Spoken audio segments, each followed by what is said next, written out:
Hello friends, welcome back to education channel all in one. जैसा कि आप सब जानते हैं कि एनएस टीनेट का जो मामला है वो सुप्रीम कोर्ट में चला गया है और सुप्रीम कोर्ट में जो उसकी लास्ट हियरिंग थी उसमें यही बोला गया था कि उनसे बोला गया था कि ये जो मामला है ये चैम्बर में है और इसे ओपन में सुनने के लिए उनसे रिक्वेस्ट की गई थी जज साहिब से।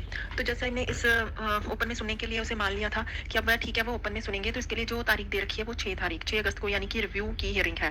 तो यही बात है कि जो रिव्यू की हियरिंग है वो 6 तारीख को है और बहुत ही ये एक बड़ी इंपॉर्टेंट हियरिंग होने वाली है। ऑल इंडिया के जितने भी एनएस कैंडिडेट्स हैं जिन्होंने एनएस से डिलीट किया था और जो इससे प्रभावित हो रहे हैं या फिर कोई जॉब में लगा है या फिर कोई जिनका सिलेक्शन हो चुका है उन्हें आउट कर दिया गया है जिस जिस स्टेट से। तो ऑल इंडिया के लिए ये बहुत ही एक बड़ा दिन होने वाला है क्योंकि उस दिन रिव्यू को लेकर हियरिंग होने वाली है सुप्रीम कोर्ट में।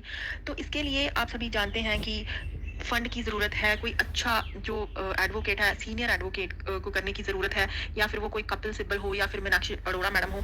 तो एक बहुत ही अच्छे वकील जो कि वहाँ पर आर्गुमेंट्स कर सके, अपनी बातों को रख सके, एक बहुत ही अच्छे जो है एडवोकेट की ज़रूरत है। और इसके लिए आप सब जानते हो कि फंड की ज़रूरत है। एक अच्छी जो है, आप सभी जानते हैं कि एडवोकेट्स की पे जो है एक हियरिंग की कितनी होती है, 15 से 20 लाख होती है। और 6 तारीख यानी कि उसमें दिन ही कितने बचे हैं, ओनली 5 डेज आप लगा लो, 5-6 डेज, और इतने दिनों में आपको 15 से 20 लाख अमाउंट को मतलब कि जमा करना है, मतलब फंड विश्वनाथ जी के अकाउंट में डालना है, ताकि जितने भी ऑल इंडिया ऑल स्टेट्स के जितने भी एनएस डिलेड कैंडिडेट्स जिन पर इसका इफेक्ट पड़ा है 28/11/2023 का, उनके लिए ये एक बहुत ही बड़ी बात है। जितने भी 12 लाख एनएस डिलेड के कैंडिडेट्स ने ये कोर्स किया था, सभी कोई ना कोई जॉब पे थे, यहाँ तक कि सभी सरकारी जॉब कर रहे हैं और कुछ जिनका सिलेक्शन हो चुका है, कुछ ऐसे हैं जिन्होंने कोर्स किया है और जिन्होंने आगे एग्जाम देना है या कोई फॉर्म फिल किया हुआ है और सभी को आउट कर दिया गया।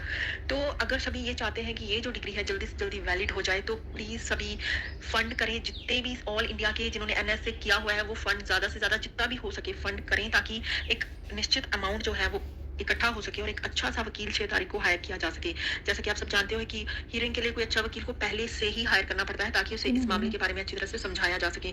तो उसके लिए जो फंडिंग है वो बहुत ही कम आ रही है। तो यही रिक्वेस्ट है सभी से कि प्लीज जितने भी एनएस के कैंडिडेट्स हैं, जितना आपका थोड़ा थोड़ा भी अगर सारे मिलकर 12 लाख बच्चे इंडिया में अगर थोड़ा थोड़ा भी करके थोड़ा थोड़ा भी करेंगे तो बहुत ज्यादा पैसे हो जाएंगे, ताकि एक अच्छा वकील जो आर्गुमेंट्स कर सके और जल्दी से एनएस डिलेट को वैलिड करवाया जा सके। तो बहुत ही एक बड़ी बात है, क्योंकि आप सभी जानते हो कि जो रिव्यू का एक्सेप्ट होना ही एक बहुत बड़ी बात है। ज्यादातर आप सभी जानते हो कि जो मामले होते हैं रिव्यू के लिए एक्सेप्ट होते ही नहीं है, लेकिन ये जो मामला है एनएस डिलेट का, ये एक्सेप्ट हुआ है। गवाही सर ने माना है कि हाँ हम इसे कोर्ट ओपन कोर्ट में सुनेंगे। तो अगर फंड की कमी हुई और कोई अच्छा वकील हायर नहीं हो सका, 2-3 एडवोकेट्स तो चाहिए चाहिए इसमें, तो फिर आप सभी जितने भी एनएस डिलेट के कैंडिडेट्स है, ये एक बहुत नुकसान वाली बात होगी। सभी को एक बहुत बड़ी लॉस का सामना करना पड़ सकता है। लेकिन अगर सभी और पूरा ऑल इंडिया में जितने भी स्टेट्स पर इनका इस फैसले का इफेक्ट पड़ा है, अगर सभी फंड करते हैं और एक अच्छे वकील को खड़ा किया जा सकता है, तो फिर ये जो है 100% एनएस डिलेट की जीत होगी। और ये जो बेनिफिट होगा ये उन सभी स्टूडेंट्स को, कैंडिडेट्स को होगा जो ऑलरेडी जॉब में लगे हुए हैं या फिर जो सिलेक्टेड है या फिर आगे आने वाली पोस्ट्स में जिन्होंने फॉर्म फिल करने हैं। तो एक उनके लिए बहुत बेनिफिट होगा अगर ये मामला जो है आगे चल पड़े। जैसे रिव्यू में 6 को फर्स्ट हियरिंग होनी है, तो अगर सर गवाही सर अगर इस बात को बहुत अच्छी तरह से सुनते हैं तो ये एक सबके लिए बहुत ही गुड न्यूज होगी। क्योंकि गुड न्यूज तो एक पहले ही आ चुकी है कि रिव्यू जो है वो एक्सेप्ट हो चुकी है और सर ओपन कोर्ट में। लेकिन आर्गुमेंट्स किस चीज में कमी रह गई थी जब 28/11/2023 को ये फैसला आया कि इनवैलिड है, तो कौन सी चीजों में कमी रह गई जो सुप्रीम कोर्ट में नहीं रख सके एडवोकेट, वो कमियों को पूरा करना है। तो सभी एकजुट हो जाओ, जितने भी ऑल इंडिया के कैंडिडेट्स हैं वो एकजुट हो जाओ और फंड जरूर करें अगर वो। और इसके साथ साथ दिल्ली में जंतर मंतर में धरना जो लग रहा है वहां पर भी आए, क्योंकि 12 लाख अगर उसमें से 30-40 हजार भी यहाँ पर इकट्ठे हो जाते हैं तो ये डिग्री वैलिड हो सकती है। और इसके साथ साथ ही सभी अपने भी जानते हो कि इस मामले को कितने बच्चे जो हैं वो काफी दिनों से जंतर मंतर में बैठे हुए हैं, लेकिन उन्हें मिलने के लिए अभी तक कोई भी नहीं आया है।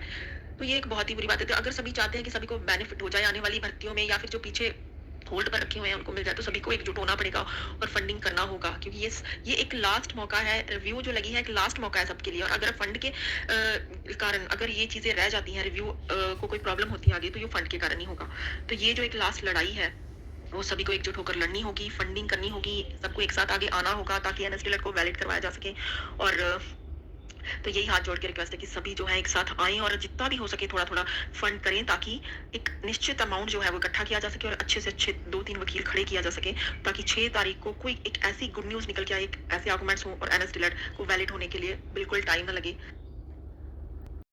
तो बहुत ही बड़ी अपडेट है, प्लीज़ वीडियो को ज़्यादा से ज़्यादा शेयर कीजिए। Thank you.